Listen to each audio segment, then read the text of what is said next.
এই সদ্য নির্বাচিত প্রধানমন্ত্রী আমন্ত্রণ জানিয়েছে ইসরায়েলের গণহত্যাকারী প্রধানমন্ত্রী বেঞ্জামিন নেতানিয়াহুকে। কি উদ্দেশ্যে? তিনি যেন অবশ্যই হাঙ্গেরিতে বেড়াতে যান। হাঙ্গেরির 1 কোটি মানুষ বেঞ্জামিন নেতানিয়াহুকে হাঙ্গেরির মাটিতে দেখতে চাইছেন, সে কথা জানিয়েছেন পিটার ম্যাগিয়ার। কিন্তু না, আসল টুইস্ট কিন্তু এখানে নেই।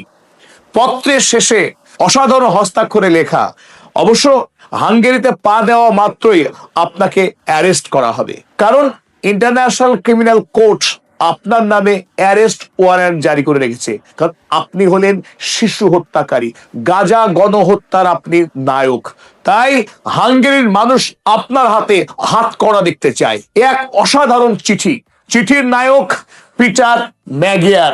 রাষ্ট্রের নায়ক বদলালেই রাষ্ট্রের অবস্থান বদলায়। যে হাঙ্গেরি এতদিন ইসরায়েলের জন্য ইউরোপীয় ইউনিয়নের পাহাড়ের মতো দাঁড়িয়ে থেকে বুক দিয়ে আগলিয়েছে এই গণহত্যাকারী ইসরায়েল রাষ্ট্রকে, আজ সেখানেই ভোটের পর ভিক্টর অরব্যান, যে হাঙ্গেরিতে এতদিন স্বৈরাচার চালাচ্ছিল 16 বৎসর ধরে, সেই স্বৈরাচারী ভিক্টর অরবানকে ব্যাপক ভোটের মার্জিনে পরাস্ত করবার পর পিটার ম্যাগিয়ার শপথ নিয়েছেন এতদিন ধরে ভিক্টর অরবান ইসরায়েলের হয়ে যে পাপ করে এসেছে, অর্থাৎ ইন্টারন্যাশনাল ক্রিমিনাল কোর্ট থেকে হাঙ্গেরি সদস্যপদ খারিজ করেছিল। কেন? যাতে এই বেঞ্জামিন নেতানিয়াহুর গায়ে কোনো আঁচ না লাগে। ইউরোপীয় ইউনিয়নে এতদিন ইসরায়েলের বিরুদ্ধে একটি আইনও পাশ করতে দেয়নি যে হাঙ্গেরি, সেই হাঙ্গেরিতে আজ এমন একজন রাষ্ট্রনায়ক অধিষ্ঠিত হলেন যিনি সরাসরি আমন্ত্রণ পাঠাচ্ছেন এই যুদ্ধ অপরাধীকে অ্যারেস্ট করবার জন্য। সত্যি সাধুবাদ জানাই, কুর্নিশ জানাই পিটার ম্যাগিয়ারকে। গোটা ইউরোপ মহাদেশের সাধারণ মানুষের বড় অংশ এখন ইসরায়েলের গণহত্যা, ইসরায়েলের বর্বরতার বিরুদ্ধে ফুঁসে উঠছে। সাম্প্রতিক লেবাননে যিশু খ্রিস্টের মূর্তিকে বর্বর ইসরায়েলি আইডিএফ সেনা যেভাবে ভেঙেছে, তাকে অপমান করেছে, লক্ষ্য ছিল লেবাননের মুসলমানদের উপরে অপরাধকে চাপিয়ে দেওয়া। আর সেই কাজ করতে গিয়ে এখন পশ্চিমী দুনিয়ার খ্রিস্টান সমাজে ধিক্কৃত হচ্ছে আরো একবার ইসরায়েলের এই পাশবিক আইডিএফ সেনা। ইতিমধ্যে আমরা দেখেছি ইউরোপীয় ইউনিয়নের 28টি সদস্য রাষ্ট্রের মধ্যে 11টি রাষ্ট্রের সাধারণ জনগণ 10 লক্ষ গণস্বাক্ষর করেছে, যাতে ইসরায়েলের সঙ্গে ইউরোপীয় ইউনিয়নের 1995 সালে বাণিজ্যিক এবং রাজনৈতিক যে চুক্তি স্বাক্ষর হয়েছিল, যে চুক্তির জোরে ইসরায়েল ইউরোপীয় ইউনিয়ন থেকে প্রচুর পরিমাণে আর্থিক সাহায্য, অস্ত্রশস্ত্র, বাণিজ্যিক লেনদেন এবং রাজনৈতিক লেনদেনের সুযোগ লাভ করে, সেই চুক্তিকে যেন অবিলম্বে ইউরোপীয় ইউনিয়ন উচ্ছেদ করে দেয়, ইসরায়েলের সঙ্গে সমস্ত রাজনৈতিক এবং বাণিজ্যিক সম্পর্কে কাটছাট করে দেয়, সেই দাবি নিয়ে ইউরোপের 10 লক্ষ মানুষ ইতিমধ্যেই গণস্বাক্ষর করেছে। আর সেই গণস্বাক্ষরের সংখ্যা এখনো ক্রমশ বেড়েই চলেছে। গোটা এপ্রিল মাস এই ইউরোপীয় ইউনিয়নের মানুষ স্বাক্ষর করবেন। তাই আশা করা যাচ্ছে 20 লক্ষ গণস্বাক্ষর সংগৃহীত হবে। আর এর পাশাপাশি ইউরোপ জুড়ে সাধারণ মানুষ বৃহত্তর আন্দোলন গড়ে তুলেছেন। আর মানুষের পাশাপাশি একাধিক সংস্থা, সর্বোপরি ইউরোপীয় ইউনিয়নের একাধিক রাষ্ট্রের সরকার এই মুহূর্তে ইউরোপীয় ইউনিয়নে নতুন করে 1995 সালে আইনকে বাতিল করার উদ্দেশ্য নিয়ে ডিবেট শুরু করতে যাচ্ছে। তাই যে কথা আমরা এতদিন থেকে বিশ্বাস করতে পারিনি, যে ইসরায়েল রাষ্ট্রের বিরুদ্ধে ইউরোপ কখনো যেতেই পারে না, ইসরায়েল রাষ্ট্রের বিরুদ্ধে আমেরিকার জনগণ কখনো যেতেই পারে না, সেই ভাবনা কিন্তু ধীরে ধীরে ভুল প্রমাণিত হচ্ছে। পাপ বাপকেও ক্ষমা করে না, এ কথা প্রচলিত আছে আমাদের সমাজে। আর সেটা কেবল কথার কথা না, এ কথা সত্য প্রমাণিত হতে যাচ্ছে। ইসরায়েলের পাপ বাড়তে বাড়তে এমন একটা জায়গায় এসে পৌঁছেছে যে ইউরোপের মানুষ যারা এতদিন চোখ বন্ধ করেছিলেন, যারা ইসরায়েল রাষ্ট্রকে সমস্ত রকম সহযোগিতা করে আসছিলেন, সেই ইউরোপে আজ ইসরায়েলের বিরুদ্ধে সবচাইতে বড় বিদ্রোহ জেগে উঠেছে।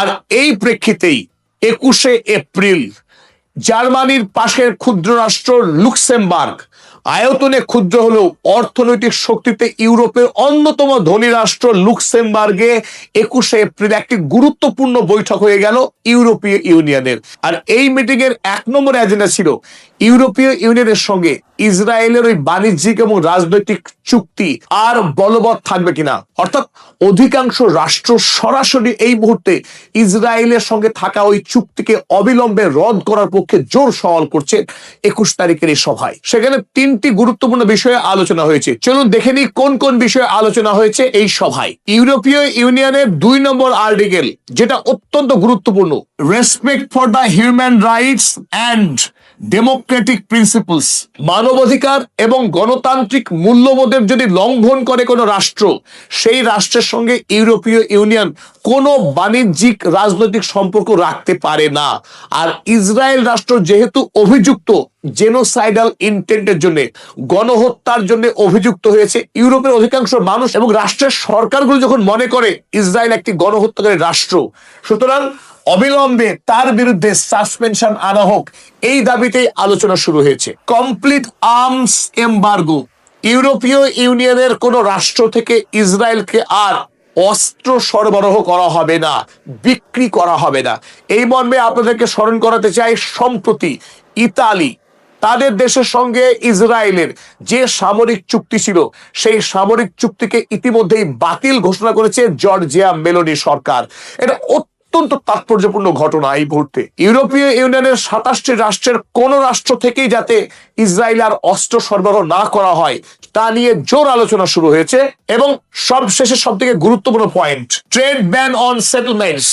এই ইসরায়েলি সেটলার কলোনিতে ইউরোপীয় ইউনিয়ন আর বাণিজ্যিক লেনদেন করবে না যদি ইউরোপীয় ইউনিয়ন শেষ পর্যন্ত ইসরায়েলের সঙ্গে বাণিজ্যিক আদান প্রদান বন্ধ করে দেয়। যে কথা আমরা ধারাবাহিক বলে আসছি পদাতিক চ্যানেলের পক্ষে, যে ইসরায়েল রাষ্ট্রের মৃত্যু হবে বাণিজ্যিক অধপতনের মধ্য দিয়ে। ইসরায়েল রাষ্ট্রের ধ্বংস অদূরেই, বেশি দিন দূরে আমরা নেই, ইসরায়েল রাষ্ট্র যেদিন ধ্বংস হবে। যদি ইউরোপীয় ইউনিয়ন খোদ ইসরায়েলের সঙ্গে বাণিজ্যিক লেনদেন বন্ধ করে দেয়, তাহলে এই রাষ্ট্রের ফুসফুস এমনি ধ্বংস হয়ে যাবে। ইসরায়েলের বিরুদ্ধে এই চুক্তি বাতিল করার উদ্দেশ্য নিয়ে ইউরোপীয় ইউনিয়নে প্রস্তাব পেশ করেছে 4টি গুরুত্বপূর্ণ রাষ্ট্র, যার সর্বাগ্রে রয়েছে পেড্রো সানচেজের স্পেন। এই মুহূর্তে ইসরায়েলের বিরুদ্ধে আন্দোলনে যারা নেতৃত্ব দিচ্ছেন, তাদের মধ্যে অন্যতম হলেন স্পেনের প্রধানমন্ত্রী পেড্রো সানচেজ। আর অবশ্যই এই মুহূর্তে ফ্রান্সের রাষ্ট্রপতি ম্যাক্রন কিংবা ইতালির প্রধানমন্ত্রী জর্জিয়া মেলোনি, তারাও অগ্রগণ্য। তবে যে 4টি রাষ্ট্র এই মুহূর্তে প্রস্তাব পেশ করেছেন, অবশ্যই স্পেন, তারপর স্লোভেনিয়া, আয়ারল্যান্ড এবং Belgium. Belgium calls for tougher EU sanctions over Israel's totally unacceptable actions. বরং আরো একদম এগিয়ে গিয়ে বেলজিয়াম দাবি করেছে ইসরায়েলের উপরে কঠোর স্যাংশন আরোপ করা হোক। তারা যে কায়দায় মানুষের উপর অত্যাচার চালাচ্ছে, গণহত্যা চালাচ্ছে, গাজাবাসীর জীবনের অধিকার কেড়ে নেওয়ার চেষ্টা করছে, এবং একইভাবে লেবাননের উপরে হোয়াইট ফসফরাস ইউজ করে গণহত্যা চালাচ্ছে এবং বিপুল পরিমাণে ধ্বংস করা চলেছে এই মুহূর্তে লেবাননে, যেটা কোনোভাবেই ইউরোপীয় রাষ্ট্রগুলো মান্যতা দিতে পারে না। কারণ বেলজিয়ামের অন্যতম মানব কর্মী গ্রেটা থুনবার্গ গোটা পৃথিবীতে এই মুহূর্তে আইকন হয়ে উঠেছেন। আর সেই গ্রেটা থুনবার্গের বেলজিয়াম ইসরায়েল রাষ্ট্রের এই বর্বরতাকে কোনোভাবেই মান্যতা দিতে পারে না। এই গ্রেটা থুনবার্গই কদিন আগে ইসরায়েলের হাতে অ্যারেস্ট হয়েছিল। ইসরায়েলি আইডিএফ সেনা তাকে অত্যাচার করেছিলেন। কারণ কি? কারণ গ্লোবাল সমুদ ফ্লোটিলাতে জলপথে গাজাতে ত্রাণ পৌঁছে দেওয়ার যে মহা সংকল্প নিয়েছিল ইউরোপ এবং সারা পৃথিবী থেকে আসা অসংখ্য মানব কর্মীরা, সেই মানব কর্মীদের জাহাজকে আটকে দেয় ইসরায়েলি বর্বর নৌসেনারা, যারা গাজাকে দীর্ঘকাল সমুদ্র পথে অবরুদ্ধ করে রেখেছে, যাতে কোনোভাবেই গাজাতে ত্রাণ সামগ্রী না পৌঁছতে পারে। সেই গ্রেটা থুনবার্গ ইসরায়েলি পুলিশের হাতে অ্যারেস্ট হয়ে অত্যাচারিত হওয়ার পরেও তার অদম্য শক্তিকে এতটুকু টলাতে পারেনি। কারণ সেই গ্রেটা থুনবার্গ আবারও জলপথে গাজায় পৌঁছানোর জন্য নতুন ফ্লোটিলা সমুদ্রে যাত্রা শুরু করেছে গাজার পথে। আর এই বর্বর ইসরায়েল রাষ্ট্রের বিরুদ্ধে বেলজিয়ামের মানুষ একত্রিত হয়েছে, যে কোনো ভাবেই হোক ইসরায়েলের উপরে স্যাংশন চাই বলে। ইউরোপের সাধারণ জনগণ, সরকার এবং বিশিষ্ট মানব কর্মীদের পাশাপাশি এবার যুক্ত হয়েছে গোটা ইউরোপের অসংখ্য ট্রেড ইউনিয়ন, সাধারণ চাকরিজীবী, বাণিজ্যিক সংগঠন থেকে শুরু করে একাধিক অর্গানাইজেশন। এটা পৃথিবীর ইতিহাসে এক নজিরবিহীন মানববন্ধন। গোটা ইউরোপের মানুষ এই মুহূর্তে প্যালেস্টাইনের সঙ্গে ভ্রাতৃত্বের বাঁধনে আবদ্ধ হয়েছে গাজাবাসীর বেঁচে থাকার অধিকারের দাবিতে, এবং জুলুমকারী গণহত্যাকারী ইসরায়েল রাষ্ট্রের বিরুদ্ধে এই মুহূর্তে ইউরোপীয় ইউনিয়নের সকল ট্রেড ইউনিয়ন, এমপ্লয়িজ অ্যাসোসিয়েশন এবং ট্রেড অ্যাসোসিয়েশন তারা একত্রিত হয়েছে। এবং উল্লেখযোগ্যভাবে সকল হিউম্যান রাইটস অর্গানাইজেশন, যাদের অন্যতম অ্যামনেস্টি ইন্টারন্যাশনালও ইসরায়েলের বিরুদ্ধে এই সংকল্পে, এই প্রপোজালে তারা শরিক হয়েছে। Over 60 organisations call for suspension of EU Israel association agreement.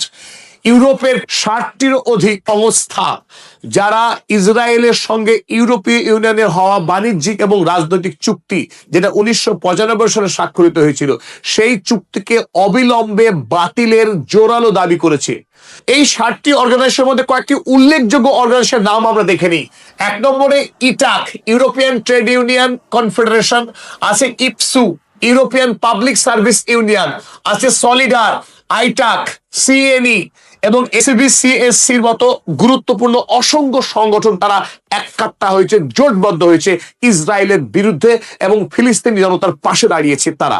এখন দেখা যাক, সবার উপরে মানুষ সত্য যে কথা আমরা জানি, যখন ইউরোপের মানুষ ঐক্যবদ্ধ হয়েছে ফিলিস্তিনি জনতার পাশে, আর এই ইসরায়েল রাষ্ট্রের হাতে তারা অবিলম্বে শেকল পরাতে চাইছে। কারণ যে খোলা নেকড়ে হায়না গোটা মধ্যপ্রাচ্যে অসংখ্য মায়ের কোল খালি করেছে, অসংখ্য পিতাকে পরিবার থেকে বিচ্ছিন্ন করে দিয়েছে, আর কোনোভাবেই ইউরোপ গাজাবাসীর যন্ত্রণা দেখতে চাইছে না, শুনতে চাইছে না লেবাননের শিশুদের কান্না। যেভাবে আকাশ থেকে বোমা মেরে অসংখ্য পরিবারকে গৃহহীন করেছে ইসরায়েল, সেই দৃশ্য দেখা যায় না। অমানবিকতার চূড়ান্ত নিদর্শন স্থাপন করেছে ইসরায়েল এই আধুনিক বিশ্বে। সোশ্যাল মিডিয়ার মাধ্যমে যখন প্রতিটা খবর আসছে পড়ে প্রতি সেকেন্ডে, এই গণমাধ্যমের বিপ্লবের যুগেও ইসরায়েল বর্বরোচিত কায়দায় গণহত্যা